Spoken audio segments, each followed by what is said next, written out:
Welcome back to the Sunday Sports Update. Stoney, how many missed opportunities were there for the Lions? Tons. I mean, I'm the same guy. All right, I got to come clean here. I'm the one who said 2 weeks ago that the NFC North was theirs. It's over. Now, they still lead. Right. The division. 6 and 5. 6 and 5. Right. And Green Bay's what 5, 6 and 1, or 5 whatever they are. 5 and 1. And the Bears are also 6 and 5. But this is a game, David. 5 turnovers. And you know what? Good teams cannot make 5 turnovers and win football games. And here's the deal. Matthew Stafford, a lot of it's on him. I mean, the one before the half. I mean, okay, Pettigrew ducked a little. That's a horrible pass. The one to Calvin in the end zone. Horrible pass. Stafford is like the Lions. He's like a microcosm of what they are. When he's really good, they're really good. And when he's mediocre, like he was today and he was last week, then they go down. And that's a problem because the defense, you know, with the exception of a couple big plays, played pretty well. You can't run against the Lions. Their secondary is toast, but that's a whole different issue. It's just, yeah, they had a chance against a team that only won 2 games. Tampa's better than, you know, their record. Oh, yeah, no doubt. We've been talking about that. But yeah. Revis doesn't play the second half. Right. Their other best secondary guy, Golson, he was gone. He was suspended for the game. You'd think they'd be able to really do some stuff against them? No. And look, 2 of the turnovers, I mean, the Durham one was kind of fluky. Even Calvin Johnson, when your best players screw up, you can't win football games, and that's 9 turnovers in their last 2 home games. Not even including a blocked punt. In and out of Megatron's hands at the end, we saw it. He had it. He had it, and you figure the worst comes to worst, they kick a field goal to tie the game and send it overtime.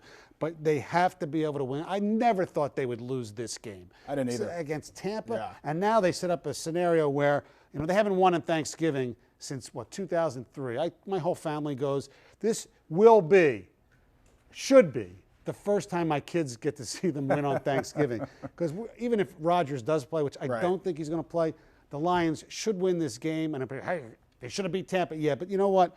This is. I won't say this is the season, but they cannot go 3 in a row down the other way, which it would be if they lose, and 2 in a row at home. It's just, you know, and everybody is going to sit there and say it was the coaching. Today, I didn't think it was. They came out a little flat, but I don't think today was a coaching loss. Yeah, right. Today was your best players messed up today. Good to see Nate Burleson back. 77 yards of receiving. Absolutely. Yeah, a few grabs there. Looked pretty good. Yeah, that's another option that they have, but I'm sorry. That game, I know. God. Oh, so like you mentioned, Lions-Packers on Thursday. Obviously, you'll be there, 12:30 kick. That's it. I mean, they need to win this game. If they have any idea of winning this division, which they're still in control of, I heard Reggie Bush said they're going to be a players-only meeting possibly before this game to get their acts together, which they have to. I mean, this is on the players. I'm not, giving Schwartz a free pass or anything like that. Right. But today, you had plays that the team had to make, and your quarterback is the main guy who did not play well, and he's not played well 2 weeks in a row.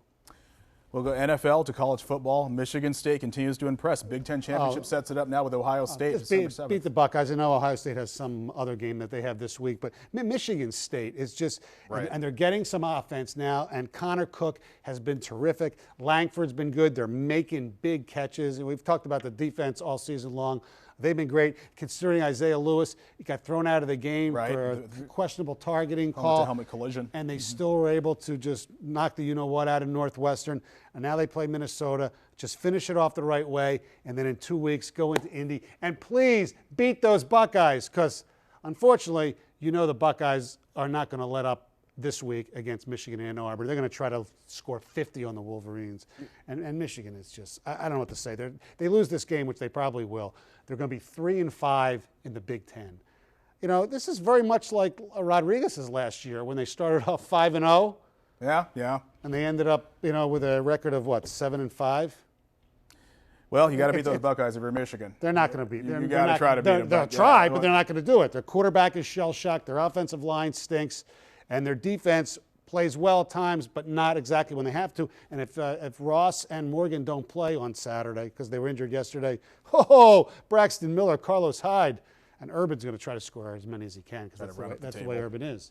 Yeah, Michigan, Ohio State right here on ABC on Saturday as we look ahead to the game at the Big House. Prince Fielder, we saw going to Texas. Ian Kinsler comes to the Motor City. How do you like that one? Well, look, let's be honest, right now, before they do anything else, the Tigers are not as good as they were before, because no matter what you think of Prince and his lame comments and his awful defense and the fact he couldn't do anything in the playoffs, he will drive in over 100 runs even here at Comerica. He's going to have it'll be great for him in Texas. It's a short right field porch. He'll probably hit 45 home runs.